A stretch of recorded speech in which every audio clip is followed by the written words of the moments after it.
বিসমিল্লাহির রাহমানির রাহিম। আসসালামু আলাইকুম ওয়ারাহমাতুল্লাহি ওয়াবারাকাতুহু।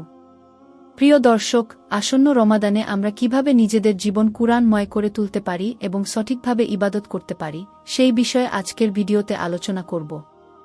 চলুন সময় নষ্ট না করে শুরু করি আমাদের 7টি করণীয়। 1. কুরআনমা রমাদান।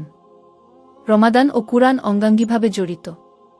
তাই এই মাসে আমাদের উচিত ধীরস্থিরভাবে কুরআন তিলাওয়াত করা। সহজ পদ্ধতি অনুসরণ করলে এক মাসে পুরো কুরআন খতম করা সম্ভব। প্রতি নামাজের পরে 4 পৃষ্ঠা পড়লে 5 ওয়াক্ত নামাজে 20 পৃষ্ঠা পড়া হবে, যা এক পারার সমান। এভাবে 30 দিনে এক খতম সম্পন্ন করা সম্ভব। 2. ধীরস্থিরভাবে তারাবির সালাত আদায়। তারাবির নামাজ দ্রুত পড়া নয়, বরং ধীরস্থিরভাবে পড়াই গুরুত্বপূর্ণ। এটি সালাতুত তারাবিহ, অর্থাৎ বিশ্রামের নামাজ। ইমামদেরকে আশ্বস্ত করুন যেন তারা সুন্দরভাবে তারতিলের সাথে কুরআন পড়তে পারেন এবং আমরা যেন ধীরস্থিরভাবে তা শুনতে পারি। রাকাত নিয়ে বিতর্ক নয়, বরং আল্লাহর সন্তুষ্টি অর্জনই মূল লক্ষ্য হওয়া উচিত।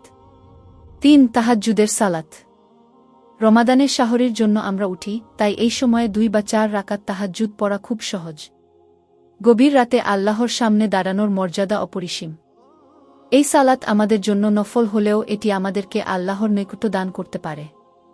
4. মুক্তহস্তে দান করুন। রমাদানে দান সাদকার গুরুত্ব অপরিসীম। দান করলে সম্পদ কমে না, বরং বৃদ্ধি পায়।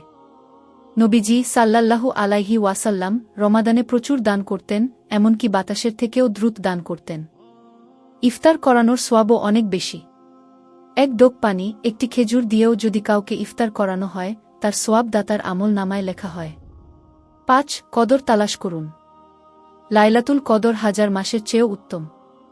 এটি 21, 23, 25, 27, 29তম রাত্রিগুলোর মধ্যে খুঁজতে বলা হয়েছে। রাসূল সাল্লাল্লাহু আলাইহি ওয়াসাল্লাম এই শেষ দশকে পুরোপুরি ইবাদতে মগ্ন থাকতেন, তাই আমাদেরও এই রাতগুলোর প্রতি বিশেষ যত্নবান হওয়া উচিত। 6. ইতেকাফ করুন। রমাদানের শেষ দশকে ইতেকাফ করা রাসূল সাল্লাল্লাহু আলাইহি ওয়াসাল্লাম এর সুন্নাত। যে বছর তিনি ইন্তেকাল করেন সে বছর তিনি 20 দিন ইতেকাফ করেছিলেন। যারা পূর্ণ ইতেকাফ করতে পারেন না, তারা অন্তত শেষ দশকের কিছু রাত মসজিদে কাটানোর চেষ্টা করুন। 7. শিশু ও নারীদের প্রতি যত্নশীল হন। শিশুদের রোজার প্রতি উৎসাহিত করুন। শিশুদের রোজার প্রতি ভালোবাসা ও আগ্রহ তৈরি করতে তাদের ধীরে ধীরে প্রস্তুত করুন। প্রথমে সকাল থেকে দুপুর পর্যন্ত রোজা রাখার অভ্যাস গড়ে তুলতে সাহায্য করুন, তারপর ধাপে ধাপে সময় বাড়িয়ে সম্পূর্ণ রোজার প্রতি উৎসাহিত করুন। এতে তারা শারীরিক ও মানসিকভাবে রোজার জন্য প্রস্তুত হয়ে উঠবে এবং একদিন পূর্ণ রোজার অভ্যাস গড়ে তুলবে। নারীদের যেন সারাদিন শুধু রান্নায় ব্যস্ত না রেখে যথাযথ ইবাদতের সুযোগ দেওয়া হয়, সেদিকেও খেয়াল রাখুন। এই রমাদানকে যেন আমরা আমাদের জীবনের সেরা রমাদান বানাতে পারি। আল্লাহ আমাদের সবাইকে কুরআন তেলাওয়াত, তারাবি, তাহাজ্জুদ, দানশতকা, কদরের ইবাদত এবং ইতেকাফ করার তৌফিক দান করুন। আমিন।